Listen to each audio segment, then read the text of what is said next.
公司亦都要撐我出嚟，要我自己去 handle 翻自己啲戲，因為有好多戲以前我拍親成龍，一係就成龍做導演，一係就洪金寶做導演，嚇多數都係拍呢啲戲，因為有其他啲戲你成日嗌我拍，我唔拍㗎。即係嗰陣時我係即係點講咧？個人係我對所以啱啱我對幕前唔係話咁大興趣嘅，即係我成日都係想中意做導演啊，做武術指導，即係中意做呢一方面嘅。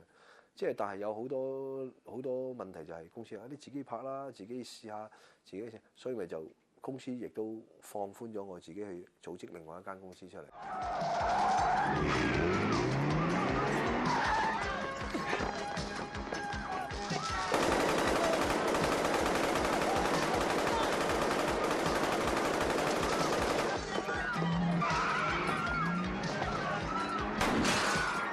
所以第一部戲咧就拍一部咁嘅比較上外國形式多啲嘅，所有嘅題材都係抄得外國片多啲嘅，即係以一個檢察官啊咁樣，即係佢做唔到一件事，自己去解決任務，即係外國好多呢啲咁嘅故事嘅以前。咁我哋就睇咗一個咁嘅題材，但係嗰個題材咧就係講嘅。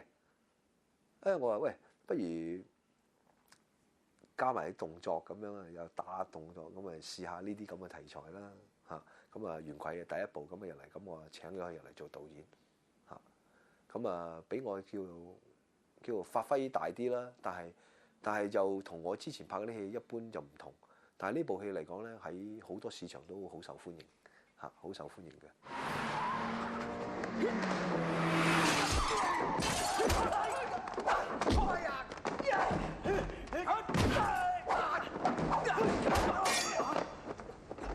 即係我哋都係取自一部外國嘅電影咁樣去寫一個咁嘅劇本出嚟啦嚇。但係即係你俾我嚟講，我中唔中意呢種？其實呢類角色我唔係咁中意，因為冇乜唔得輕鬆啊，即係同埋係好比較上係即係發揮好難發揮嘅呢啲戲，呢啲戲好難，根本完全係冇戲發揮可言啊！只不過就係完全發揮動作。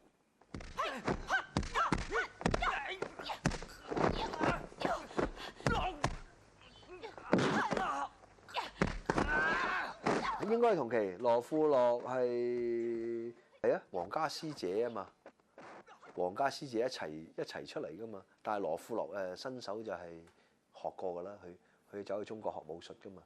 其實佢啲動作咧就只不過係冇人識冇人得，冇女仔可以去做得到佢咁嘅功架，而係佢又係一個外國人。比嗰陣時香港人睇，哇！外國人都咁犀利嘅，即係武術中國人叻嘅，點解外國人會咁叻嘅咧？又有一個咁嘅噱頭啦，同埋本身我哋呢部戲除咗羅富樂之外，我哋仲請咗一個美國嘅武術冠軍，但係外國人嘅做一個反派嘅。我哋純粹係為咗呢部戲係想 sell 翻去，即係 sell 翻去外國市場大啲嘅個目標嚇。嗰個女仔都好唔順啊，羅富樂嘅，羅富樂又唔順嗰個女仔嘅嚇，兩個成日年都兩個人爭冠軍嘅，但係我哋又揾咗羅富樂做女主角，佢就做配角嚇。佢哋有一場打嘅，好似即係兩個都即係大家鬥坑啊，大家都你唔讓我，我唔讓你㗎，因為佢哋之前喺美國已經識㗎啦，佢哋嚇成日比賽。咁羅富樂嘅本身佢就以外國人嚟講，女仔嚟講，我諗暫時都未有第二個可以代替到佢嚇。咁佢就比較上硬淨啲啦，佢同埋係幾女仔嚟講係幾實淨嘅嚇，即係唔會話即係哇好即係好女仔即係好實淨嘅。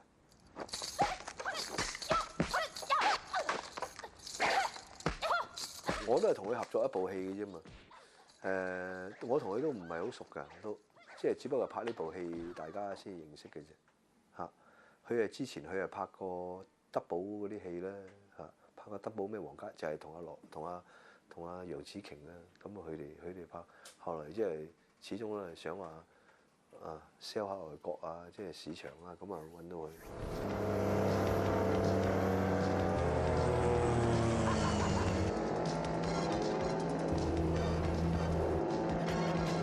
我哋飛機嗰場戲咧，我哋拍飛機嗰場咧，我哋之前喺香港都研究寫咗好耐㗎啦，呢場戲畫晒 storyboard。以前因為我哋拍動作片唔係好興寫埋啲故事簿出嚟嘅嚇，我哋拍呢部戲咧就製作得好認真啦。我哋每一個畫面啊，我哋都要，因為你要出去外國拍咧，就嗰啲問題會可能會唔係話你喺香港，呢樣唔得，我可以變第二樣嘢。始終自己地方，即係一個電話咁樣，你喺外國唔得。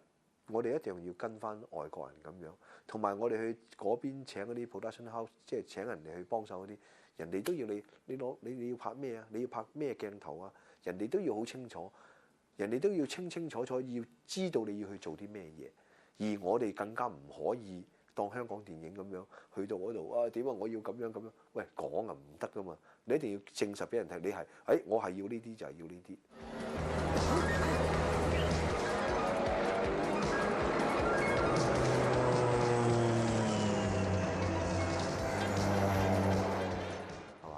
咁又要拍飛機呢場戲咧，好麻煩啊！拍得，同埋我哋嗰啲預算啲時間預少咗，預得唔夠啊！